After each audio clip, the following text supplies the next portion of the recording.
PDM के सरबराह मौलाना फजलुर रहमान एक ऐसे सियासतदान हैं कि जिनको अपने ही साथियों की वजह से अक्सर इंतहाई रुसवाई का सामना करना पड़ता है और उनके बड़े बड़े साथी उनके बड़े बड़े झूठों को ऐसे बेनकाब कर देते हैं कि फिर मौलाना का बस नहीं चलता कि इनको अपनी पार्टी में रहने दे या अपनी पार्टी से निकाल दे। और एक मरतबा फिर से मौलाना के आजकल बड़े ज़्यादा चर्चे हैं और सलीम साफ़ी जैसे सहाफ़ी ने भी इसके बारे में बड़ी सख्त बातें की हैं और बाकायदा हराम का लफ्ज़ तक भी इस्तेमाल कर दिया। हालांकि सलीम साफ़ी एक ऐसा शख्स है, एक ऐसा सहाफ़ी है कि जो हमेशा मौलाना के बड़े करीब समझा जाता है, जो हमेशा मौलाना को बहुत ज्यादा सपोर्ट करता है। मगर सलीम साफ़ी ने इस हवाले से ट्वीट भी किया, वो भी आपको बताएंगे, आपको दिखाएंगे। और इस वीडियो में हम आपको बताएंगे कि पाकिस्तान में जो एयरफोर्स का एक जहाज था जिसको मौलाना साहब लेकर गए हुए थे, सलीम साफ़ी ने उसके बारे में कितनी बड़ी बड़ी बातें कर दी हैं और कितनी ज्यादा तनकीद की है। सलीम साफ़ी जिसका बड़ा ज्यादा इस बात के हवाले से शोहरत का मकाम बड़ा बुलंद है उसका कि उसने जी नून लीग को हमेशा सपोर्ट किया, मौलाना को सपोर्ट किया, लेकिन उसकी जानिब से जब ऐसी बातें की गई हैं तो फिर मौलाना को अब समझ नहीं आ रहा है कि वो क्या करें। मौलाना को टेंशन हो रही है कि वो इसकी बोलती कैसे बंद करवाएं, क्योंकि सलीम साफ़ी ने जो बातें कर दी हैं, जो ट्वीट कर दी हैं,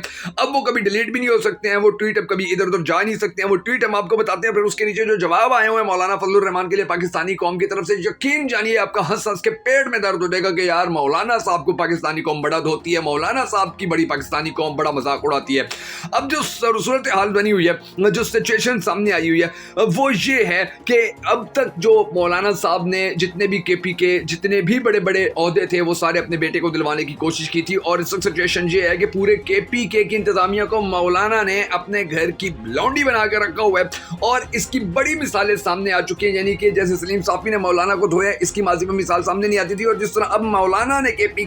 की सरकार को अपने घर की लौंडी बनाया, इसकी मिसाल भी सामने नहीं आती है। बड़ी ज़बरदस्त खबरें सामने आई हैं मौलाना साहब के बारे में जो आज के वीडियो के अंदर हम आपको बताने जा रहे हैं। मगर उससे पहले हम सबको हमेशा की तरह दुआ करने हैं कि हमारे परवरदिगार के मसाइल हल हो सके और दुनिया के अंदर पाकिस्तान को कोई नाम कोई मकाम बन सके। अगर आप भी इस दुआ में शामिल होना चाहें तो कमेंट सेक्शन के अंदर आमीन जरूर लिख दीजिएगा। और अगर अब तक आपने हमारे YouTube चैनल को सब्सक्राइब नहीं किया है तो जरूर कर लीजिए और बेल आइकन को प्रेस करना हरगिज मत भूलिएगा ताकि आपको हमारी तमाम तर वीडियोस बर वक्त मौसूल होती रहें। अब तक की जो ताज़ा तरीन सूरत हाल है या अब तक के जो ताज़ा तरीन हालात हैं मौलाना साहब के हवाले से, उनकी हम आपको डिटेल देने जा रहे हैं जो बड़ी दिलचस्प है। ये इस वक्त आपकी स्क्रीन के ऊपर जो मौलाना फजलुर रहमान के बारे में सलीम साफ़ी का ट्वीट है वो चल रहा है। ये सलीम साफ़ी ने बेसिकली शेयर किया हुआ है ट्वीट, और ये जिनका शेयर किया हुआ है उनका नाम है उमर जट। और ये उमर जट अपने बारे में लिखते हैं कि जी स्टूडेंट ऑफ अरशद शरीफ, यानी कि ये बड़े एक मायानाज सहाफ़ी भी है पाकिस्तान के और ये कई चैनल्स के साथ काम भी करते रहे हैं। और इनके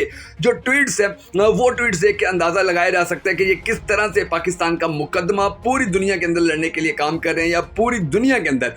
पाकिस्तान को रिप्रेजेंट कर रहे हैं। इन्होंने एक ट्वीट किया और उसके अंदर लिखा कि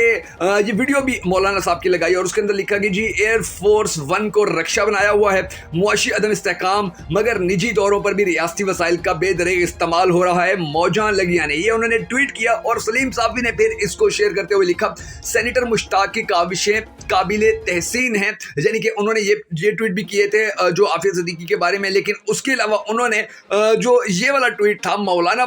साहब के बारे में, उसके बारे में उन्होंने लिखा जी पीडीएम का सरबराह और केपी के का डिफेक्टिव हुक्मरान होने के नाते मौजूदा सेटअप में मौलाना फजलुर रहमान की अहमियत अपनी जगह मुसल्लिमा है, लेकिन हुकूमती अहदेदार तो क्या वो मेंबर पार्लियामेंट भी नहीं। यूँ उनका वज़ीर आज़म का सरकारी जहाज इस्तेमाल करना नाजायज़ और हराम है। अब हराम है यानी कि उन्होंने ये लिख दिया, मजहबी तबका ही ये लफ्ज़ इस्तेमाल करता होता, लेकिन मौलाना साहब के बारे में जो उसने लिखा कि ये हराम है तो आप अंदाज़ा लगा लीजिए कि मौलाना साहब का अब कितना बुरा वक्त चल रहा है कि जो मौलाना साहब को सपोर्ट करने वाले सहाफ़ी हैं, जो उनसे हमेशा लिफाफे लेने वाले सहाफ़ी हैं, वो ही अब मौलाना साहब के ऊपर तनकीद कर रहे हैं। और ये बड़ी सख्त बात है, आज तक ऐसी बात किसी ने नहीं की है, किसी ने सोची भी नहीं है। अब उन्होंने ये जो ट्वीट किया हुआ था और इस ट्वीट के हवाले से फिर पाकिस्तान के मीडिया के ऊपर बड़ी ज़्यादा बातें जो की जा रही थी, तो उनकी जो ज़्यादा दिलचस्प चीज़ें हैं वो मैं आपको बताता हूँ कि सलीम साफ़ी ने जब ये ट्वीट किया तो उसके नीचे फिर लोगों ने जो जवाब दिए वो बड़े दिलचस्प जवाब हैं। लोगों ने जो मौलाना साहब को धोया, आप हैरान हो जाएंगे, आप परेशान हो जाएंगे। यानी कि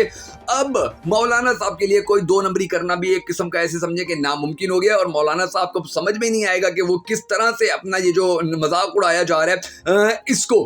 वो ख़त्म करें। अब सबसे पहले मैं आपको बताता हूँ कि ये जो एक मुबीना खान नामी एक सारिफ थी, उसने मौलाना साहब के साथ सलीम साफ़ी की ही एक जो तस्वीर थी वो चढ़ा दी कि ये देखिए जी ये मौलाना साहब की असल हकीकत है। اس کے بعد توصیف احمد نامی ایک صحافی تھا, اس نے کہا جی سلیم صافی صاحب شرم آنی چاہیے آپ کو, ایک تو آپ نے بہتان لگایا, دوسرا آپ نے ناجائز اور حرام کا فتویٰ دیا, تیسرا آپ نے جھوٹ بولا. خدا کی قدرت لگے ہاتھوں سے آپ نے مولانا صاحب پر تھوکنے کی کوشش کی, مگر اللہ نے آپ کا منہ آسمان کی طرف کر دیا اور وہ تھوک آپ کے منہ پہ آ گئے. اب اس کے بعد انہوں نے نیچے ایک تصویر لگائی ہوئی ہے اور اس خبر کے اندر لکھا ہوا ہے جی مفتی رفیع عثمانی کے جنازے میں شرکت, فضل الرحمان کراچی پہنچ گئے. یہ 19 نومبر 2022 کی تھی, یعنی کہ جو تصویر وہاں پر لگی ہوئی تھی وہی تصویر یہاں پر لگائی گئی ہے. اس کے بعد ایک اور تھے مراد خان, انہوں نے بڑا دلچسپ ٹویٹ کیا اور بڑی زبردست انہوں نے یعنی کہ بات بھی کی اور بڑا زبردست جواب دیا. انہوں نے کہا کہ جی اللہ خیر کرے, سلیم صافی میں کچھ سیکنڈ کے لیے غیرت کا کیڑا جاگ گیا ہے. اس کے بعد اور بھی بڑے زیادہ لوگ تھے جنہوں نے ٹویٹس کیے, جنہوں نے ٹویٹس کے اس ٹویٹ کے جواب دیے, اور آپ اندازہ لگائیں کہ اب مولانا صاحب کے لیے بھی بڑا مشکل ہو گیا. جیسے وہ پہلے کے پی کے جتنے بھی اختیارات ہوتے تھے وہ استعمال کرتے تھے, لیکن اب ان کے لیے یہ بڑا مشکل ہو گیا کہ وہ اس طرح سے حکومت میں ہوتے ہوئے